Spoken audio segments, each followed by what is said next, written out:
Hello dears.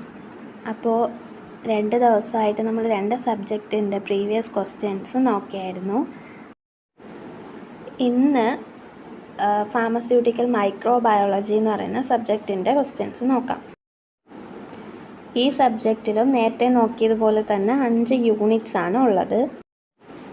First unit നോക്കിക്കഴിഞ്ഞാൽ അതിൻ്റെ അകത്ത് മൈക്രോബയോളജിയുടെ ഇൻട്രൊഡക്ഷൻ, ഹിസ്റ്ററി, സ്കോപ്പ് അങ്ങനെയുള്ള കാര്യങ്ങളാണ്. അപ്പോൾ മൈക്രോബയോളജി എന്ന് പറയുമ്പോഴത്തേക്കും നമ്മൾ മൈക്രോ ഓർഗാനിസത്തിനെ കുറിച്ചിട്ടാണല്ലോ പഠിക്കുന്നത്. അപ്പം മൈക്രോ ഓർഗാനിസം എന്ന് പറയുമ്പോഴത്തേക്കും പ്രോക്യാരിയോട്സ് ഉണ്ട്, യൂക്യാരിയോട്സ് ഉണ്ട്, പല ടൈപ്പ് ഉണ്ട്. അപ്പോൾ ഈ പ്രോക്യാരിയോട്സിൻ്റെയും യൂക്യാരിയോട്സിൻ്റെയും ഡിഫറൻഷിയേഷൻ പഠിക്കണം. പിന്നെ ബാക്ടീരിയയുടെ, എസ്പെഷ്യലി ബാക്ടീരിയയുടെ മോർഫോളജിക്കൽ ക്ലാസിഫിക്കേഷൻസും അവർക്ക് വേണ്ടിയിട്ടുള്ള ന്യൂട്രീഷണൽ റിക്വയർമെൻറ്റ്സ്, പിന്നെ കുറച്ച് ഗ്രോത്ത് ഫാക്ടേഴ്സ്, അങ്ങനെയുള്ള കാര്യങ്ങളൊക്കെ നോക്കണം. അപ്പോൾ ബാക്ടീരിയയിൽ തന്നെ അനൈറോബ്സും ഉണ്ട്, എയറോബ്സും ഉണ്ട്.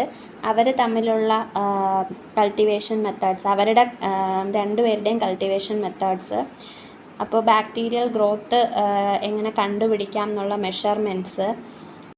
പിന്നെ നമുക്കറിയാം നമ്മുടെ മൈക്രോ ഓർഗാനിസംസിനെ കാണണം എന്നുണ്ടെങ്കിൽ മൈക്രോസ്കോപ്സ് യൂസ് ചെയ്യണം. അപ്പം ഡിഫറെൻറ്റ് ടൈപ്സ് ഓഫ് മൈക്രോസ്കോപ്സ് ഉണ്ട്. അപ്പോൾ ഓരോ മൈക്രോസ്കോപ്പിനെ കുറിച്ചും പഠിക്കണം. അപ്പോൾ ഇത്രയും കവർ ചെയ്യുമ്പോഴത്തേക്കുമാണ് യൂണിറ്റ് 1 കഴിയുന്നത്.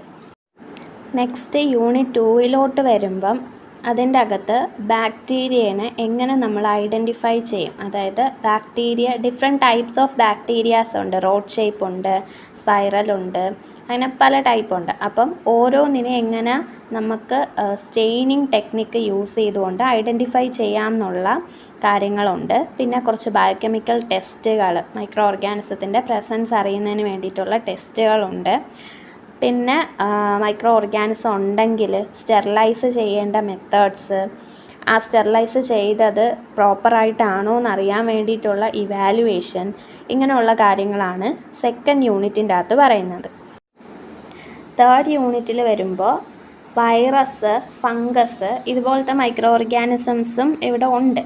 ബാക്ടീരിയയെക്കുറിച്ചാണ് നമ്മൾ നേരത്തെ പറഞ്ഞത്. ഇവിടെ ഈ യൂണിറ്റിൽ ഫംഗസിനെയും വൈറസിൻ്റെയും കാര്യങ്ങളും കൂടെ നോക്കണം. അതായത് അതിൻ്റെ ക്ലാസിഫിക്കേഷൻ, അതിൻ്റെ മോർഫോളജിക്കൽ സ്ട്രക്ചർ, അതെങ്ങനെ റീപ്രൊഡ്യൂസ് ചെയ്യുന്നു, എങ്ങനെ നമ്മളതിനെ കൾട്ടിവേറ്റ് ചെയ്യും എന്നൊക്കെ ഉള്ള കാര്യങ്ങൾ.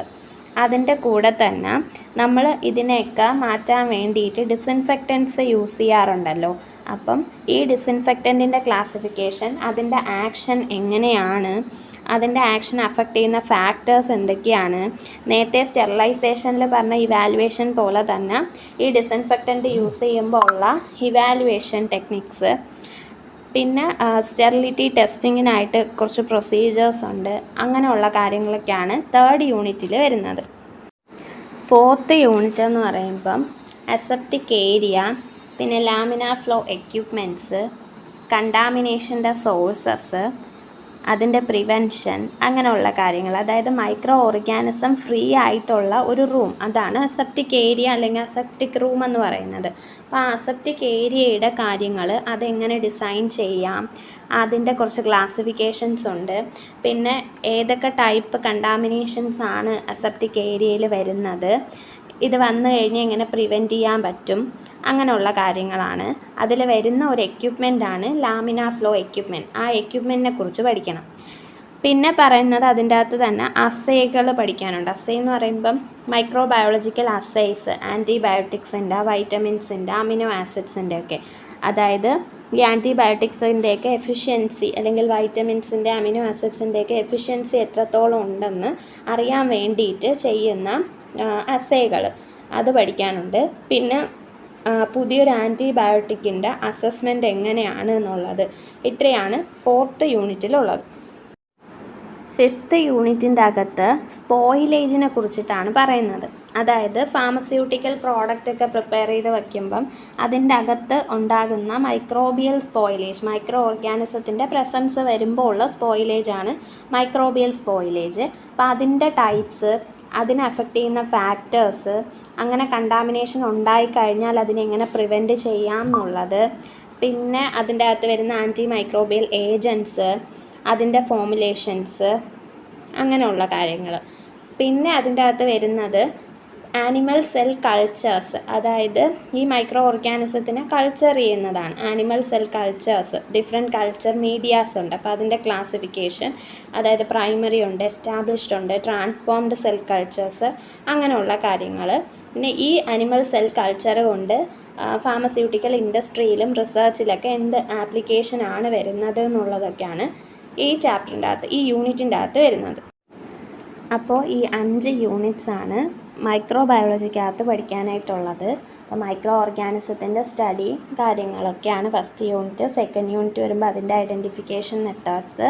തേർഡ് യൂണിറ്റിൽ ഫംഗസിനെയും വൈറസിനെയും കുറിച്ച്, പിന്നെ ഡിസിൻഫെക്റ്റൻ്റ് ക്ലാസിഫിക്കേഷൻ കാര്യങ്ങളൊക്കെ ഉണ്ട്. ഫോർത്ത് യൂണിറ്റ് വരുമ്പോൾ അസെപ്റ്റിക് ഏരിയയുടെ കാര്യങ്ങളൊക്കെയാണ്. ഫിഫ്ത്ത് യൂണിറ്റ് എന്ന് പറയുമ്പോൾ സ്പോയിലേജിൻ്റെ കാര്യങ്ങൾ. ഇത്രയും കവർ ചെയ്യുമ്പം മൈക്രോബയോളജി സിലബസ് കംപ്ലീറ്റ് ആവും. പിന്നെ ഈ കൊടുത്തേക്കുന്ന ക്വസ്റ്റ്യൻസും കൂടെ വർക്കൗട്ട് ചെയ്യുമ്പോൾ മൈക്രോബയോളജി കംപ്ലീറ്റ് ആയിട്ട് മനസ്സിലാവും. അപ്പോൾ നേരത്തെ വീഡിയോസ് പോലെ തന്നെ ഇതും യൂസ്ഫുൾ ആയെന്ന് വിചാരിക്കുന്നു. അപ്പോൾ നെക്സ്റ്റ് നമുക്ക് ഓർഗാനിക് കെമിസ്ട്രിയുടെ ക്വസ്റ്റ്യൻസുമായിട്ട് വരാം. അപ്പോൾ thank you for watching. C you on next video.